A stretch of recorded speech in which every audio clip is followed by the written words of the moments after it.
Hey guys, welcome back to another video on my channel. Before we start today, I'd like to ask you to consider subscribing. I'm trying to hit 1,000 subs by the end of the year, and the vast majority of my viewers are not actually subscribed. Today I will be doing a top 5 control pad video.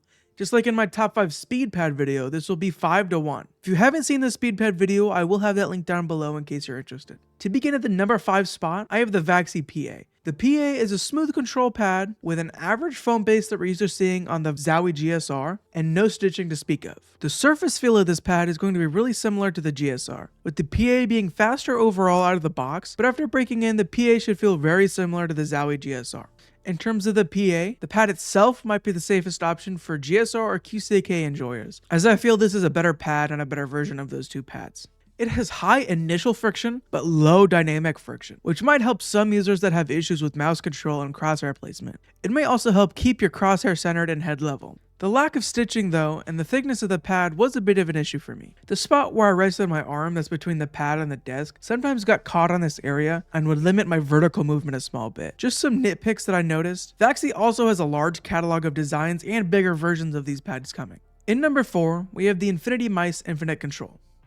This is definitely the most comfortable pad on the list in terms of comfort on the arm and smoothness of the surface. The surface has an extremely soft texture that's really nice on the arm, of which I'm a massive fan. The stitching is surface level and shouldn't really cause any issues for any users. Surface feel on the skates is very little and it should be very smooth across the board. This is probably the slowest pad on the list though, so mud pad enjoyers rejoice. It's not necessarily a mud pad, but if you want something slower than a Saturn or Zero, this is definitely a great option and has some real stopping power with high amounts of dynamic and initial friction. Moving on to number 3 is the Midori pads TheGirl. Number 3 and 2 are really close in terms of ranking, and it was really hard for me to place these two as I sort of like them fairly equally. Midori's owner did tell me the final production stitching and surface will be much higher quality. TheGirl is Midori's debut mouse pad, and it's coming in pretty hot. They use a really nice looking and good performing pour-on base that is visually appealing. Take that with a grain of salt though, because how often are you actually going to be looking at the bottom of your mouse pad? The surface itself is similar to the Artisan Zero with way less texture and a better feeling glide to me overall. There is a noticeable difference between X and Y, with the vertical being a little slower than the horizontal. Some users have reported this type of pad helping with their centering and crosshair placement, keeping you more centered overall. With the texture, it is present, but you can only really feel it on the bottom of your mouse feet. Out of all the pads on this list, this pad definitely has the best stitching. It is subsurface and it's really soft to the touch. It's really hard for me to get that on camera, but I will do my best and take some photos to put this in. The stitching itself is actually really good, and like I said before, they did tell me that they are going to be improving this for final production.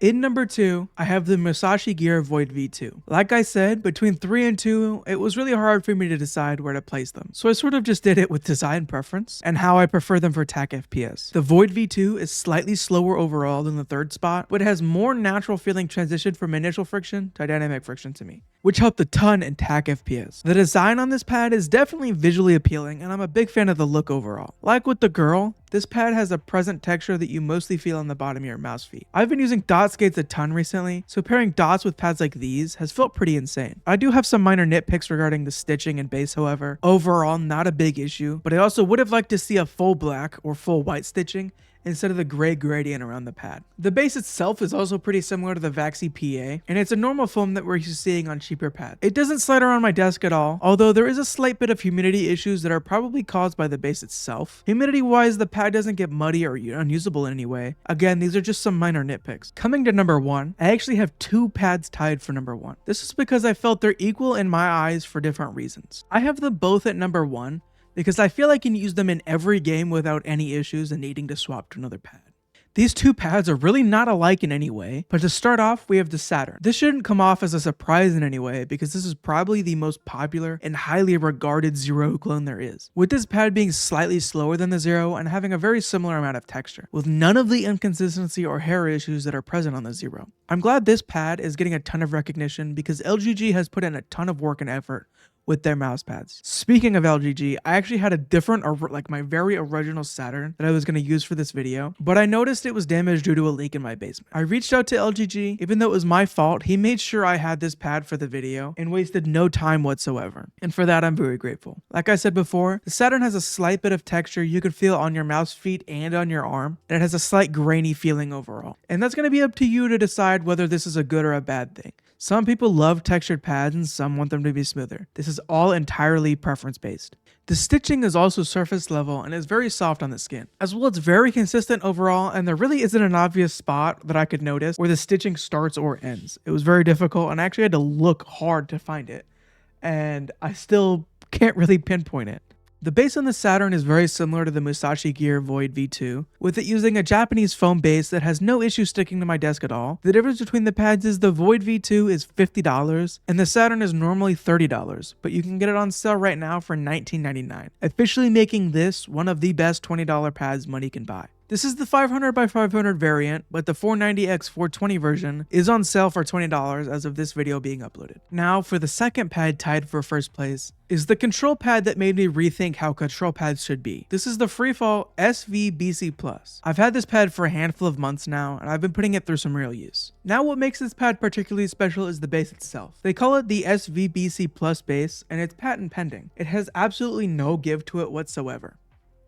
It's basically a jacquard weave cloth pad on a hard base, which in my opinion is a pro, because when I play games, I've noticed a small skill issue on my part. In terms of when I'm extremely focused, I tend to press pretty hard on the pad, causing some issues with inconsistency for me in terms of speed and making the pad slower overall. This fixes those issues with that base, giving me the benefits of a cloth pad and the benefits of hard pads. Now the surface of this pad isn't a control pad in the normal sense. It's not particularly slow in any way, but it has a jacquard weave, which means there's just a bit of texture. There's also a fair amount of speed. But, like I said, it's not a normal control pad. The texture on the surface is why they claim and market this pad as a control pad, and the sense of feeling the texture on your arm and mouse feet help you feel in control as possible, as opposed to the pad itself just being slow or muddy. In my opinion, this is a massive W for anybody who has decent mouse control already, and is looking for something more unique and different that's on the market. The stitching itself is really tight and densely packed. It's probably the second best stitching on this list, and it's really hard for me to showcase stitching on camera, but I will do my best. My unit does have some fraying on the bottom left. This really isn't an issue for me at all, but still something worth noting. Like I said, this pad features a harder than mid base. That's patent pending, and I can see why. This base has helped me a ton with my consistency issues, and is pretty goated overall. If you want a more in-depth video on the SVBC Plus, I will link my friend Devin's video on it down below. It's also one of his favorite pads of all time, unironically, and he goes very in-depth onto why he likes it so much. Now, that should be the end of this video. If you do have any questions, please feel free to leave them down below. And like I said before, please consider subscribing. I'm trying to hit 1,000 subscribers by the end of the year.